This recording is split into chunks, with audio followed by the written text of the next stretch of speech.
हर हर महादेव। आप सभी का स्वागत है भक्ति धारा वर्ल्ड के शिव पुराण की श्रृंखला में। अब तक हम 4 संहिताओं का रसपान कर चुके हैं और आज हम प्रवेश कर चुके हैं उमा संहिता में, जहां स्वयं भगवान शंकर और माता पार्वती के संवादों के माध्यम से अनगिनत रहस्य प्रकट होते हैं। पिछले अध्यायों में हमने आरंभिक प्रसंग सुना था और आज हम सुनेंगे उमा संहिता के अध्याय 11 से लेकर 20 तक की कथा, जहाँ छिपा है धर्म, नीति, भक्ति, शिव तत्व और जीवन के गहन संदेश। तो आइए इस दिव्य यात्रा में मेरे साथ जुड़िए। आरंभ करती हूँ शिव पुराण उमा संहिता अध्याय 11, अन्नदान की महिमा। व्यास जी बोले, प्रभु, पापी मनुष्यों को अनेक दुख भोगते हुए यमलोक का रास्ता तय करना पड़ता है। क्या कोई ऐसा उपाय है जिससे यम मार्ग की यात्रा सुखपूर्वक पूरी की जा सके? व्यास जी के प्रश्न को सुनकर संत कुमार जी बोले, हे महामुने, ऐसे जीव बिना कष्टों के सीधे यमलोक पहुंच जाते हैं, जो दयालु होते हैं और सदा धर्म के मार्ग पर चलते हुए सदैव दूसरों की सहायता हेतु कार्य करते हैं। जो सत्पुरुष ब्राह्मणों को खड़ाऊं या जूते पहनाते हैं, वे घोड़े पर यमपुरी पहुंचते हैं। इसी प्रकार छाता और बिस्तर दान करने वाले आराम से आसन पर बैठकर, पेड़ पौधे लगाने वाले वृक्षों की छाया में यमपुर पहुंचते हैं। जो मनुष्य फूलों की वाटिका लगाते हैं, उन्हें ले जाने हेतु पुष्प विमान आता है। साधु संतों के लिए मकान बनवाने वाले मनुष्यों को सुंदर भवन विश्राम करने के लिए मिलते हैं। इसी प्रकार माता पिता, ब्राह्मण और गुरुओं की सेवा करने वाले पुरुषों का आदर होता है। अन्न और जल का दान करने वाले मनुष्यों को यमपुरी के रास्ते में अन्न जल की कोई कमी नहीं होती। ब्राह्मणों के चरण दबाने वाले मनुष्य आराम पूर्वक घोड़े पर सवार होकर यमलोक जाते हैं। संसार में अन्न का दान सबसे अच्छा माना जाता है, क्योंकि अन्न खाकर ही जीव का शरीर पुष्ट होता है। उस शरीर से धर्म पुष्ट होता है और शरीर ही धर्म, अर्थ, काम तथा मोक्ष देने वाला उत्तम साधन है। इसलिए मनुष्य को अन्न का दान अवश्य ही करना चाहिए। अपने घर पर पधारे अतिथियों का उचित आदर सत्कार अवश्य करना चाहिए और द्वार पर आए गरीब, भूखों एवं भिखारियों को खाली हाथ नहीं लौटाना चाहिए। अन्न दान करने वाले सज्जन पुरुष स्वर्ग में निवास करते हुए अनेकों सुखों को भोगते हैं, वह आनंद का अनुभव करते हैं। शिव पुराण उमा संहिता 12वां अध्याय, जलदान एवं तप की महिमा। संत कुमार जी कहते हैं, हे मुनि व्यास, इस संसार में सभी प्राणियों को जीवन देने वाला जल है। जो मनुष्य पीने के लिए, जल के लिए कुआं खोदते हैं, उनका आधा पाप नष्ट हो जाता है। तालाब बनवाने वाले पुरुष को कभी भी दुखों का सामना नहीं करना पड़ता। देव, दानव, गंधर्व, नाग और चर अचर सभी जीव जल पर ही आश्रित होते हैं। जिस तालाब में बरसात का जल भर जाता है, उसे बनाने वाले को अग्निहोत्र का फल मिलता है। सर्दियों में जो तालाब जल से भरा रहता है, उसे बनाने वाले को 1000 गौदान का पुण्य प्राप्त होता है। इसी प्रकार हेमंत और शिशिर ऋतु में भरे तालाब के निर्माण करने वाले को अश्वमेघ यज्ञ का फल मिलता है। इसलिए तालाब खुदवाना पुण्यदायक और कल्याणदायक माना जाता है। इसी प्रकार मार्ग में वृक्ष और बगीचे लगवाने वाले प्राणियों के पूरे वंश का उद्धार हो जाता है। फल फूल वाले वृक्ष बहुत उत्तम होते हैं। फूलों से देवता, फलों से पितृगण एवं उनकी छाया से वहां से आने जाने वाले राहगीरों को राहत मिलती है। ये वृक्ष सर्प, किन्नर, राक्षस, देव, मनुष्यों को सुख देने वाले होते हैं। इस संसार में सत्य को सबसे उत्तम कहा गया है। यही सत्य ब्रह्मा, तप, यज्ञ, शास्त्र, चेतन, धैर्य, देवता, ऋषि, पितरों का पूजन, जल, विद्यादान, ब्रह्मचर्य, परम पद सभी सत्य रूप हैं। सत्यभाषी मनुष्य तपस्वी, सत्य धर्म का अनुसरण करने वाला सिद्ध पुरुष होता है। वह विमान में बैठकर स्वर्ग जाता है। सदैव सत्य बोलना ही फल देने वाला है। तपस्या द्वारा स्वर्ग, यश, मुक्ति, कामना, ज्ञान, विज्ञान, संपत्ति, सौभाग्य, रूप और इनसे अधिक पदार्थ होते हैं। साथ ही मन की सभी कामनाएं अवश्य पूरी होती हैं। तपस्या के बगैर किसी भी मनुष्य अथवा जीव को भगवान शिव के परम धाम की प्राप्ति नहीं हो सकती। शुद्ध हृदय से त्रिलोकीनाथ भक्तवत्सल देवादिदेव महादेव की तपस्या करने से ब्रह्म हत्या जैसे महापाप से भी मुक्ति मिल सकती है। तपस्या ही सारे संसार को सुख और शांति प्रदान करने वाली है। इसलिए सुखों की इच्छा करने वाले एवं भोग और मोक्ष चाहने वाले मनुष्यों को तप अवश्य करना चाहिए। शिव पुराण उमा संहिता 13वां अध्याय पुराण महात्म्य। संत कुमार जी बोले, हे महामुनि, जो ब्राह्मण वेद शास्त्रों को पढ़कर दूसरे मनुष्यों को सुनाते हैं, उन्हें इस पुण्य का फल अवश्य मिलता है। नरक की यातनाओं के विषय में बताकर जीवों को सचेत करने वाले पुराण के ज्ञाता और धर्मोपदेशकों को श्रेष्ठ गुरु माना जाता है। वे अपने असीम ज्ञान द्वारा जगत का कल्याण करते हैं। अपना परलोक सुधारने हेतु मनुष्यों को धन, अन्न, भूमि, स्वर्ण, गौ, रथ, वस्त्र एवं आभूषण आदि वस्तुओं का दान करना चाहिए। जोता हुआ खेत अर्थात लहलहाते फसल वाले खेत का दान करने से मनुष्य की 10 पीढ़ियां सुधर जाती हैं। वह मनुष्य सभी सुखों को भोग कर अंत में विमान पर सवार होकर सीधे स्वर्ग लोक जाता है।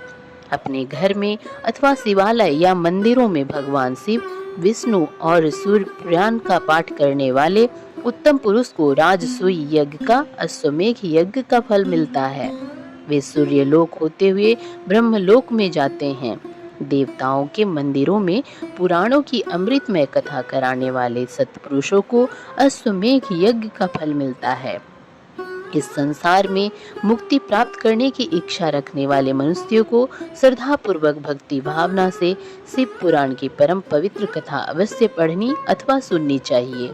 प्रतिदिन कुछ समय के लिए शिव पुराण की कथा अवश्य सुननी या पढ़नी चाहिए। इस संसार में अपने कर्मों के बंधनों से मुक्त होने के लिए शिव पुराण का ज्ञान अवश्य प्राप्त करना चाहिए। निरंतर योग शास्त्रों का अध्ययन करने अथवा पुराणों का श्रवण करने से समस्त पापों का नाश होता है एवं धर्म की वृद्धि होती है। शिव पुराण उमा संहिता 14वां अध्याय विभिन्न दानों का वर्णन। संत कुमार जी बोले, हे व्यास जी, मनुष्य यदि दान के लिए सुपात्रों को ही चुने तभी उसका परम कल्याण होता है। गौ, पृथ्वी, विद्या और तुला का दान सर्वोत्तम माना जाता है।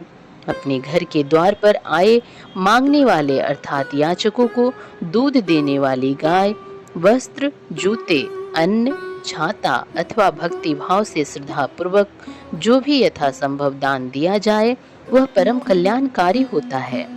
यही नहीं, स्वर्ण, तिल, हाथी, कन्यादासी, घर, रथ, मणि, गौ, कपिला और अन्न, इस 10 दानों को महादान माना जाता है। इन 10 महादानों को जो भी मनुष्य भक्ति भावना से करता है वह इस भवसागर से अवश्य पार हो जाता है। वह सत्पुरुष जीवन और मरण के बंधनों से सदा के लिए मुक्त हो जाता है। त्रिलोकीनाथ देवादिदेव महादेव जी की परम कृपा पाकर उसे भोग और मोक्ष की प्राप्ति हो जाती है। सोने में सिंह, रूप में खुर मढ़ाकर वस्त्र, आभूषण एवं अन्य वस्तुओं सहित गाय और बछड़ी का दान जो मनुष्य सुपात्र विद्वान ब्राह्मण को करता है उसके सभी मनोरथों की सिद्धि हो जाती है। वह जीव इस लोक में सभी सुख भोग कर शिव लोक को जाता है। उसे लोक परलोक में सभी इच्छित मनुष्यों वस्तुओं की प्राप्ति होती है। मन में मुक्ति की इच्छा लेकर किया गया दान अवश्य ही हितकर होता है।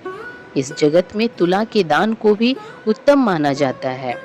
तुला दान करने वाले मनुष्य को चाहिए कि वह मन ही मन शिव जी का स्मरण करके उनसे प्रार्थना करे कि वे उसका कल्याण करे।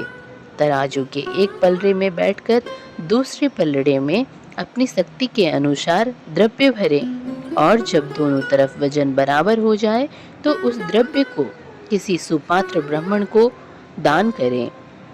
ऐसा दान करते समय शुद्ध हृदय से कल्याणकारी भगवान शिव से प्रार्थना करें कि हे प्रभु, मैंने बचपन से लेकर अब तक अपने जीवन में आने जाने अनजाने में जो भी पाप किए हों उन्हें आप अपनी कृपा दृष्टि से भस्म कर दें।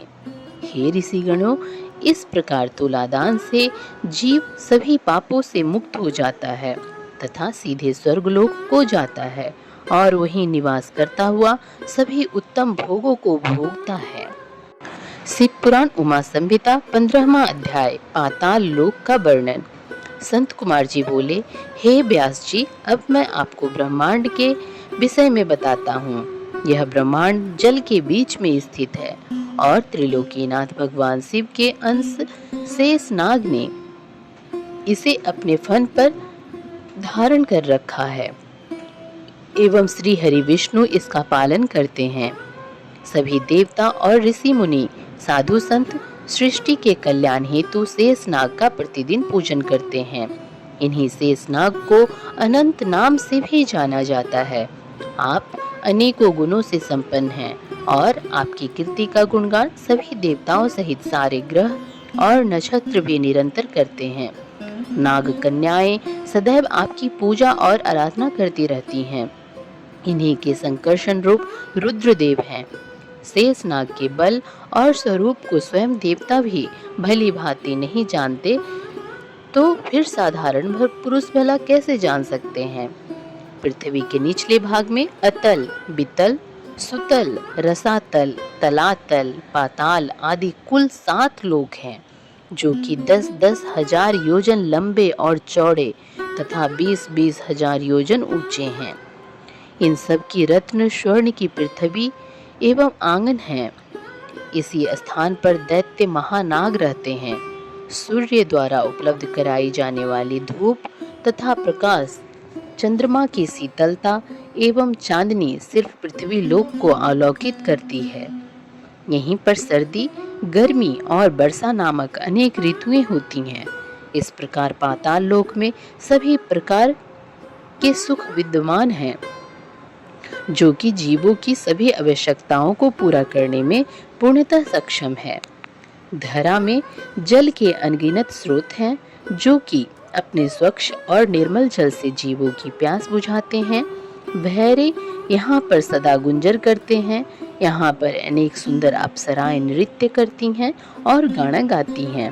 पाताल लोक में अनेक प्रकार के वैभव और विलास उपलब्ध हैं और यहाँ पर अनेक सिद्ध मनुष्य, दानव और नाग अपने द्वारा की गई तपस्या के उत्तम फल को भोगते हैं। शिव पुराण उमा संहिता 16वां अध्याय शिव स्मरण द्वारा नरकों से मुक्ति। संत कुमार जी बोले, हे महामुने, इन्हीं लोकों में सबसे ऊंचे हिस्से में रौरव, शंकर, सुकर, महाज्वाला, तप्त कुंड, लवन, बैतरणी नदी, किरमी, भोजन, कठिन, असी पत्रवर्ण, बालाभक्ष, दारुण, संदेश कालसूत्र, महारौरव, सालमली आदि नाम के बड़े ही दुखदायी और कष्टकारक नरक हैं। इन नरकों में आकर पापी मनुष्य की आत्मा अनेक यातनाएं भोगती हैं। जो ब्राह्मण असत्य के मार्ग पर चलता है उसे रौरव नामक नरक को भोगना पड़ता है।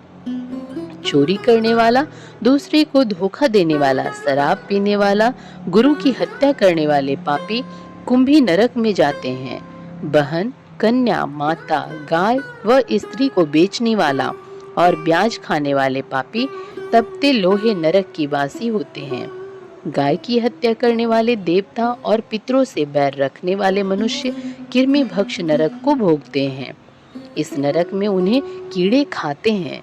पितरों और ब्राह्मणों को भोजन न देने वालों को लाल भक्ष नरक को भोगना पड़ता है। नीच व पापियों का साथ करने वाले, अभक्ष्य वस्तु खाने वाले एवं बिना घी के हवन करने वाले रुधिरोध नरक में जाते हैं। युवा अवस्था में मर्यादाओं को तोड़ने वाले, शराब व अन्य नशा करने वाले, स्त्रियों की कमाई खाने वाले कृत्य नरक में जाते हैं।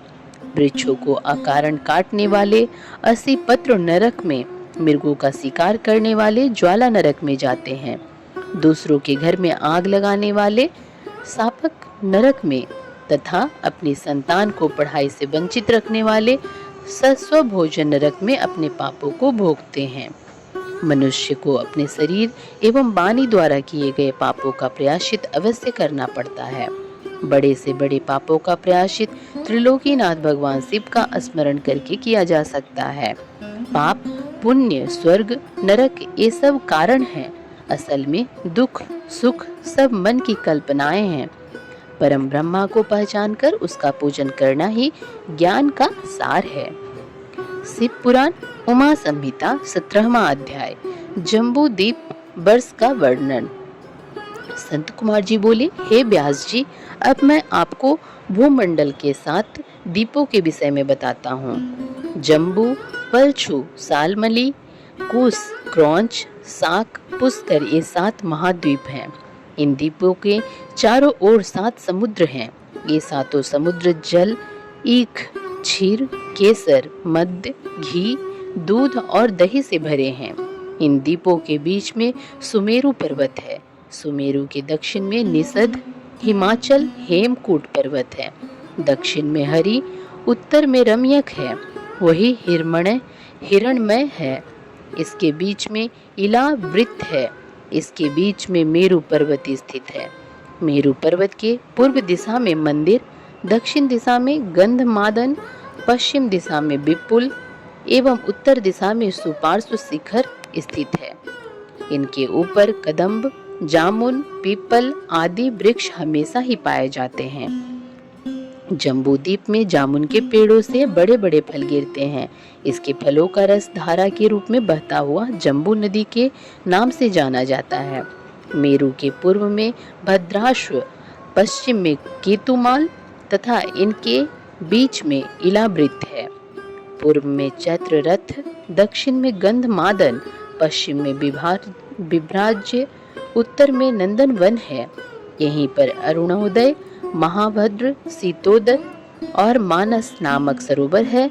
मेरु पर्वत के पूर्व में कुरुंग, सीताजन्य, कुरराहा, माल्यवन आदि पर्वत है। दक्षिण में शिखिर, चित्रकूट, पलंग, रुचक, निषद, कपिल नामक पर्वत है। पश्चिम दिशा में श्रीनिवास, कुसुम्भ, कपिल, नारद, नाग आदि स्थित है। उत्तर दिशा में शंखचूड़, ऋषभ, हंस, काल, जरा और केशराज आदि पर्वत स्थित है। सुमेरु नामक पर्वत पर ब्रह्मा की 7 कोनपुरी विद्यमान है। 7 कोनपुरी के पास ही अमरावती, तेजोवती, संयम, मणि, कृष्णांगना, रिधा, श्रद्धावती, गंधवती, यशोवती नामक 8 पुरियां हैं। 7 कोनपुरी के बीच में पतित पावनी गंगा नदी चंद्र मंडल को भेद कर सीता, अलकनंदा, चक्षु और भद्र धाराओं में बढ़ जाती हैं। सीता पूर्व दिशा में, अलकनंदा दक्षिण दिशा में, चक्षु पश्चिम में तथा भद्रा उत्तर दिशा में बहती हुई महासागर में गिरती हैं। सुनील, माल्यवान, निषद, गंधमादन आदि पर्वत सुमेरु पर्वत के चारों ओर खिली हुई कलियों के समान हैं। इसी प्रकार केतुमाल, भद्राक्ष, कुशल, मर्यादा, लोक पर्वत, लोक पदम भारत के चारों ओर पत्तों की तरह खड़े हैं। देवकूट पर्वत पर केवल धर्मात्मा पुरुष ही रह सकते हैं। वहाँ पापी मनुष्य नहीं जा सकते। यहाँ पर रोग, शोक, कष्ट नहीं सताते और वे 12,000 वर्ष की आयु पाते हैं। शिव पुराण उमा संहिता 18वां अध्याय 7 द्वीपों का वर्णन। व्यास जी बोले, हे ब्रह्मपुत्र संत कुमार जी, अब आप हमें 7 द्वीपों के विषय में बताइए। यह सुनकर संत कुमार जी बोले, हे व्यास जी, मैं आपको 7 द्वीपों के बारे में बताता हूँ। पहला, जम्बू द्वीप हिमालय के दक्षिण समुद्र से उत्तर की ओर फैला 9,000 योजन जम्बू द्वीप है। यह कर्म भूमि भी कहलाता है। यहीं पर मनुष्यों को अपने द्वारा किए गए अच्छे और बुरे कर्मों का फल भोगना होता है। इंद्रदुम्न, कसेरु, ताम्रवर्ण, गमअस्तिमान नाग, द्वीप, सौम्य, गंधर्व, वारुण व भारत खंड है। इसके दक्षिण में ऋषि मुनि निवास करते हैं। जम्बू द्वीप के बीच में क्षत्रिय, ब्राह्मण, वैश्य एवं शूद्रों का निवास है। यहीं पर मलय, महेंद्र, सहाय, सुदामा, ऋक्ष, विंध्याचल और पारियात्र 7 विशाल पर्वत हैं। पारियात्र पर्वत पर वेद स्मृति एवं पुराण प्रकट हुए। ये सभी सदग्रंथ पापों का नाश करने वाले हैं। दूसरा, ऋक्षद्वीप। ऋक्ष पर्वत का विशाल क्षेत्र ऋक्षद्वीप के नाम से जाना जाता है। इसी स्थान से समस्त पापों का नाश करने वाली गोदावरी, भीमरथी, ताप्ती व अन्य नदियां बहती हैं। कृष्णा, वेनी नदियां सहाय पर्वत से, कीर्तमाला और ताम्रवर्णी मलयाचल पर्वत से बहती है। महेंद्र पर्वत से त्रिमाया, ऋषिकुल्या और कुमारी नदियां बहती हैं। इन पवित्र नदियों के मार्ग में अनेक शहर, गांव आदि पड़ते हैं। ये पवित्र नदियां वहां निवास करने वालों की प्यास को शांत करती हैं। यही नहीं, उनके पापों का नाश भी इनके जल स्पर्श से हो जाता है। तीसरा, पलचद्वीप। पलचद्वीप 4 समुद्र से घिरा हुआ है। इसी द्वीप पर गोमंत, चंद्र, नारद, दुर्धर, सोनक, सुमन, वैभाज्र नामक पर्वत है। अनुतप्त, सिखी, पापहणी, त्रिदेवा, कृपा, अमृता, सुकृभा नामक 7 नदियां पलचद्वीप की शोभा बढ़ाती हैं। यहाँ की मनोहर वातावरण में देवता और गंधर्वों सहित अनेक जातियां निवास करती हैं। इस द्वीप में निवास करने वाले प्राणियों की रक्षा के लिए देवादिदेव महादेव का ब्रह्मा और विष्णु भी पूजन किया करते हैं। चौथा है सालमली द्वीप। सालमली द्वीप के बीचों बीच सेमल का एक वृक्ष विशाल है। यहाँ पर श्वेत, हरित, जीमूत, रोहित, बैकाल, मानस, सुप्रभु नामक वृक्ष है। इसी द्वीप पर शुक्ला, रक्ता, हिरण्या, चंद्रा, शुभ्रा, विमोचना, निवृत्ता नाम की सुंदर नदियां बहती हैं। ये पवित्र एवं निर्मल नदियां भक्त गणों की प्यास बुझाती है। अपना कार्य पूर्ण करने हेतु यहाँ के निवासी ब्रह्मा, विष्णु व शिव जी का पूजन करते हैं। 5वां है क्रौंच द्वीप। क्रौंच द्वीप घृतोद समुद्र से बाहर दही से घिरा है। विशाल क्षेत्र में फैला द्वीप है। यहाँ पर क्रौंच, बामन, अंशकारक, दिवावृत्ति, मन पुंडरिक, दुंदर्भी आदि पर्वत एवं गौरी, कुमुदती, संध्या, मनोजवा, शांति पुंडरीक नामक अनेक बड़ी नदियां स्थित हैं। छठा है साकद्वीप। साकद्वीप दही समुद्र के बाहर दूध के सागर से घिरा है। यहाँ पर साक का बहुत बड़ा वृक्ष स्थित है। उद्याचल, अस्ताचल, जलंधर, विवेक, केसरी नामक पर्वत है। सुकुमारी, नलिनी, कुमारी, बेनुका, इक्षु, रेणुका और गर्भास्त्र नामक नदियां स्थित हैं। यहाँ के सुंदर मनोरम स्थलों का सभी जाति के लोग रहते हैं। 7वां है पुष्कर द्वीप। क्षीर समुद्र से बाहर का जो क्षेत्र मधुर जल से घिरा है वह पुष्कर द्वीप कहलाता है। यहीं पर मानस पर्वत स्थित है। यहाँ निवास करने वाले मनुष्य सभी प्रकार के रोगों से दूर रहते हैं। वे लंबी आयु वाले होते हैं और आनंद पूर्वक निवास करते हैं। पुष्कर द्वीप के महावत खंड में ब्रह्मा जी का निवास माना जाता है और यहाँ रहने वाले देवता और दानव उनको पूजते हैं। इस प्रकार मनुष्यों के निवास करने हेतु पृथ्वी का 7 लोक स्थित है, जिन्हें 7 द्वीपों के नाम से जाना जाता है।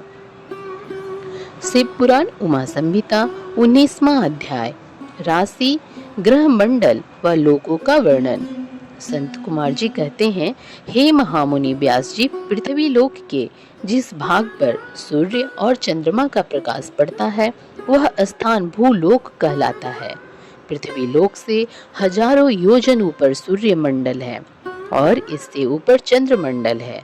चंद्रमंडल से 10,000 योजन ऊपर ग्रह और नक्षत्रों का साम्राज्य है। इससे ऊपर सप्तऋषि मंडल है और उसके ऊपर ध्रुव मंडल स्थित है। ध्रुव मंडल जो कि पृथ्वी का सबसे ऊंचा मंडल है। इससे 1 करोड़ योजन नीचे भू भू स्वह नामक 3 लोक स्थित हैं। इनको इनको बीच में कल्प निवासी ऋषि रहते हैं। ध्रुव मंडल से ऊपर महलोक स्थित है। महलोक में सनक, सनंदन, सनातन, कपिल, आसुरी, बोढ़, पंच, सिख नामक ब्रह्मा जी के 7 पुत्र निवास करते हैं। इसी महलोक से 2 लाख योजन ऊपर शुक्र ग्रह स्थित है। शुक्र ग्रह से 2 लाख योजन दूर बुध है। बुध से 10 लाख योजन दूरी पर मंगल ग्रह स्थित है। मंगल से 2 लाख योजन की दूरी पर स्थित बृहस्पति है। बृहस्पति से 2 लाख योजन की ही दूरी पर शनिश्चर मंडल स्थित है। ये सभी ग्रह अपनी राशियों का पर आरूढ़ रहते हैं। जनलोक से 26 लाख योजन की दूरी पर तपलोक स्थित है। तपलोक से 6 गुनी दूरी पर सत्यलोक स्थित है। भूलोक पर ज्ञानी महात्मा सत्य पथ का पालन करने वाले ब्रह्मचारी निवास करते हैं। भूलोक में मुनि, देवता, रिद्धि, सिद्धि आदि निवास करते हैं। लोक में आदित्य, पवन, वसु, अश्वनी कुमार एवं विश्वदेव, रुद्र, नाग, पक्षी आदि रहते हैं। ब्रह्मांड जल, अग्नि, पवन, आकाश और अंधकार से घिरा हुआ है। इसी के ऊपर महाभूत स्थित है। परम ब्रह्मा परमात्मा गुण, संख्या, नाम और परिणाम से अलग है। भगवान शिव और प्रकृति देवी शक्ति के मिलन से ही देवताओं का प्रकट्य हुआ है। इसी से सृष्टि का निर्माण हुआ है। प्रलय काल आने पर यह पूरी सृष्टि शिव भक्ति में मिलकर समाप्त हो जाएगी।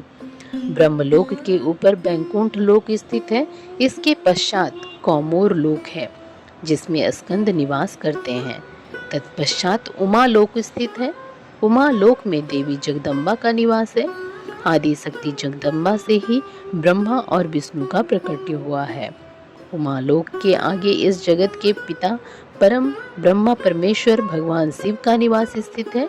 भगवान शिव ही निर्गुण, निराकार, सर्वेश्वर हैं और सबका कल्याण करने वाले हैं। शिव पुराण उमा संहिता 20वां अध्याय। तपस्या से मुक्ति प्राप्ति। व्यास जी ने पूछा, हे संत कुमार जी, अब आप मुझे यह बताइए कि कल्याणकारी देवादिदेव महादेव जी के परम भक्त किस लोक में जाते हैं, जहाँ जाकर भक्तों का इस लोक में आगमन नहीं होता है। यह सुनकर संत कुमार जी बोले, हे व्यास जी, भगवान शिव की परम कृपा प्राप्त करने हेतु सिर्फ एक मार्ग है, वह है तपस्या। तपस्या के बिना शिवलोक की प्राप्ति संभव नहीं है। इस संसार में सभी मनुष्यों, स्वर्ग के देवताओं, ऋषि मुनि और साधु संतों आदि ने तपस्या द्वारा ही महत्वपूर्ण सिद्धियां प्राप्त की हैं। तपस्या 3 प्रकार की होती है, सात्विक, राजस और तामस। जो तपस्या बिना किसी फल की इच्छा किए हुए की जाती है, वह सात्विक है। किसी कामना की पूर्ति हेतु की गई तपस्या राजस और उसी कामना की सिद्धि हेतु अपने शरीर को कष्ट देकर की गई तपस्या को तामस तप कहा जाता है। मन एवं विचारों से पवित्र होकर पूजन, जप, हवन, उपवास, आचार विचार, मौन इंद्रिय करके किया गया तप सात्विक तप है। बावड़ी, तालाब, कुआं, मकान, धर्मशालाएं और विद्यालय बनवाने से शिव पद को पाने का मार्ग प्रशस्त होता है। धन, वैभव और मद में चूर होकर मनुष्य सांसारिक बंधनों में बंधा रहता है। 84,000 योनियों को भोगने के पश्चात मनुष्य योनि की प्राप्ति होती है। यदि इसमें भी उद्धार का कोई उपाय नहीं किया जाता तो सिर्फ पश्चाताप ही शेष रह जाता है। यहीं पर कर्म भूमि और फल भूमि दोनों हैं। धरती पर किए गए शुभ कर्मों का फल स्वर्गलोक में मिलता है। इसलिए सदा सत्य के मार्ग पर अनुसरण करें, दान पुण्य के मार्ग पर चले। अपने जीवन काल में जिन्होंने कुछ समय के लिए त्रिलोकीनाथ भगवान शिव के नाम का स्मरण किया है, उन्हें भयानक नरक को भी नहीं भोगना पड़ता। हर प्रकार के दुख दर्द एवं पापों से मुक्ति दिलाने वाली शिव भक्ति ही है, जिसके द्वारा मनुष्य जीवन के बंधनों से मुक्त होकर शिव पद को प्राप्त करता है। इस प्रकार हमने सुना शिव पुराणों संहिता के अध्याय 11 से लेकर 20 तक की दिव्य विवेचन। इन कथाओं से हमें यह शिक्षा मिलती है कि भक्ति और श्रद्धा ही मोक्ष का मार्ग है। जीवन में संयम और सत्य का पालन ही शिव कृपा का आधार है। यदि आपको यह पावन श्रृंखला पसंद आई हो तो भक्ति धारा वर्ल्ड को जरूर सब्सक्राइब करें। यदि इन कथाओं का वर्णन करते समय मुझसे कोई त्रुटि या कोई भूल या कोई अशुद्धि हुई हो तो करुणा सागर शंकर मुझे माफ करें। आपकी कृपा ही मेरा बल है, आपकी भक्ति ही मेरी साधना है। तो प्रेम सहित बोले, जय भोले शंकर, हर हर महादेव।